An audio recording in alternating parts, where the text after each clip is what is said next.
Hi, it's Elise here at Bowman Library with a whole new middle grade book spotlight. So this week we are all about books that are set at summer camps. That's right, okay, it's that time of year. Maybe you have been to a summer camp, maybe you always have wanted to, you've never gone, maybe you have no desire to go to a summer camp. What is amazing about these 6 titles is you don't physically have to go to a summer camp to get the summer camp experience. We are going to go vicariously through these amazing stories I have to share with you today. Some are a little more of your traditional camps, others maybe not so much. And that's the amazing thing with these 6 titles. So let's get started. The first one is one of those that maybe you're not type of traditional, so let's take a look. Our first one is Camp Murder Face. That's right, Camp Murder Face. Okay, so while her parents are dealing with their divorce, Corinne is sent to Camp Sweetwater for the summer. She soon becomes friends with Tez, who is chronically ill. Tez wants to be at Camp Sweetwater, while Corinne does not. The first night there, though, they both see an eerie, creepy face in the bonfire. Well, no one else does. And things just get creepier from there as they start to notice things that make no logical sense. They decide they need to figure out what exactly is going on, and when they start to dig into the history of this camp and the land that it's on, they start to realize there is way more stuff going on and there are legitimate reasons to be scared. If you like your books with an extreme dose of creepy and scary, this is one that you have to read, okay? This is the first in a series. Book 2 is sitting on the shelf. You do have to read them in order, okay? So you will need to read Camp Murder Face to understand the sequel. But if you like your summer camp tales with a good dose of some horror, Camp Murder Face.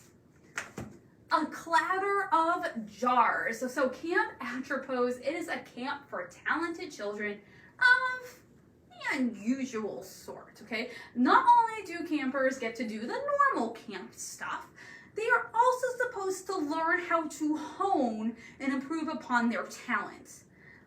But things are not exactly as they have been in the past, and there are some weird things happening.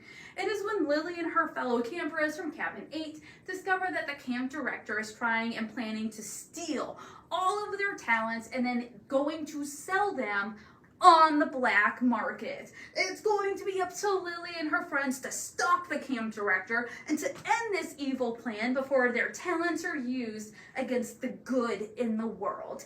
Now, if you love your summer camp adventures filled with magic, good versus evil, and friendship, this one has it all, especially if you like some magical realism. A Clatter of Jars. Camp. Okay, if you like a good realistic graphic novel, this is it right here. So in this graphic novel, best friends Olive and Willow are headed off to a week-long summer camp together.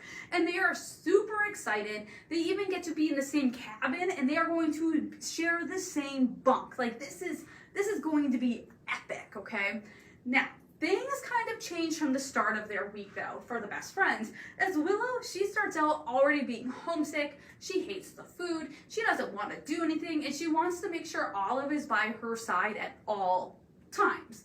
For Olive, though, she's having a ton of fun. She's making new friends. She's exploring new activities, and she's starting to kind of feel over the fact that Willow always has to be with her, and she always feels like she has to watch out for her best friend.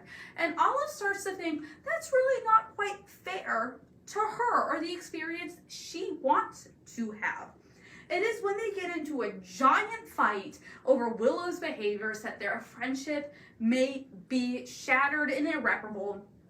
And it may be this time at summer camp that they were so looking forward to that is going to break them apart forever, okay? If you enjoy a good realistic graphic novel story, complete with some heavy drama, okay? Because let's get real, sometimes we're in the mood for a drama, okay?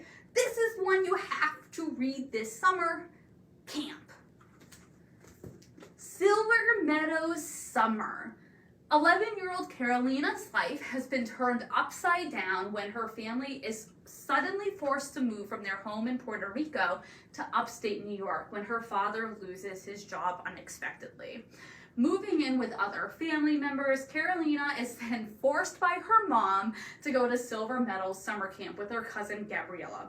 She does not really like Gabriella, okay? Gabriella's kind of the opposite of Carolina, and Gabriella's been coming to this camp for years. She's kind of like the social queen, and she tries to impose her rule over everyone, including Carolina. Now, Carolina's been instructed by her mom to make friends, to not be the antisocial person she normally is, and it's there that Carolina actually makes a friend.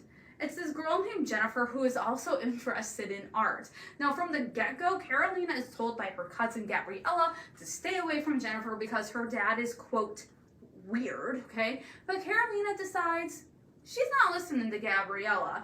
And as their friendship blooms, Carolina starts to come to terms with her new life in a new place. And when she and Jennifer stumble upon an empty cabin in the woods, that is when their creativity and their talent truly takes off. Now, this look at figuring out who you are while also trying to stay true to yourself and your culture is a must read, as it's something I feel like we've all kind of gone through or are going to go through at some point. With that is dealing with our identity. Silver Meadows Summer is an incredible read that does just that. Silver Meadows Summer. Nerd camp. Okay, so Gabe has always wanted a brother and to go to camp. Now, when his father announces that he's getting married, Gabe finds out that he is going to have a stepbrother named Zach, who is his exact age. Gabe soon finds out, though, that he and Zach are nothing alike. When Gabe finds out that he's actually going to be able to go to a summer camp, which is something, again, he's always wanted, he's going to a summer camp for gifted kids, he is really excited. But Zach thinks he's actually going to a survival camp, okay? Gabe does not want Zach to think he is a loser, so he goes along with this lie that he is telling Zach. He actually even then writes letters home to Zach that makes the camp seem like it's a wilderness adventure. But as he keeps going through this charade, all Gabe really realizes he feels is that he just wants to be himself.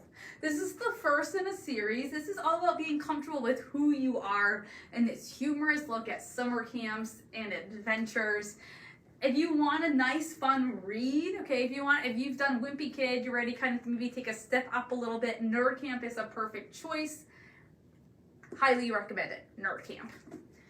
And our last one is Two Night Owl from Dogfish. Loved this one, okay? So in this modern take on the movie The Parent Trap, okay, maybe you've seen it, maybe you haven't, okay? If you haven't and you read this book, then you should watch the movie, okay? One day, Bette is sneaking into her father's emails, okay? Something she probably shouldn't be doing, but she's doing it, and she reads something that she is not expecting. He has fallen in love with another man whom she has never met before, and the two of them are scheming to send Bette and his daughter off to summer camp together. Okay? Bette has no idea who this person is, who the daughter is. She soon learns that the daughter's name is Avery. So Bette finds Avery's email, and she emails her. She introduces herself, she lets her know what's going on, and they decide at first they want nothing to do with each other, okay? But then they figure out that if they are going to stop this relationship, they are going to need to team up and work together to create some effective sabotage. Soon they also start to realize that they have more in common than what they first thought, and they actually start to become pretty good friends. Now, this is told through emails and letters. You get a unique and humorous insight into their thoughts, their feelings, and anyone can totally relate when someone they know is in some sort of a relationship that you do not want to have happen. You can totally relate to the thoughts that take place and the actions and the motives, okay? It's an incredibly humorous look, but at the same time as it being humorous, it does tackle some pretty serious topics.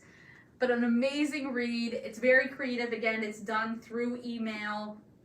Yeah, doesn't read like your typical story. Two-Night Owl from Dogfish. So these are 6 of the books we have here at the library that take place in summer camp. Okay, so I encourage you to come on out. Check out one of these, or we have other books. Maybe summer camp isn't your feel, okay, isn't what you're interested in reading about this summer.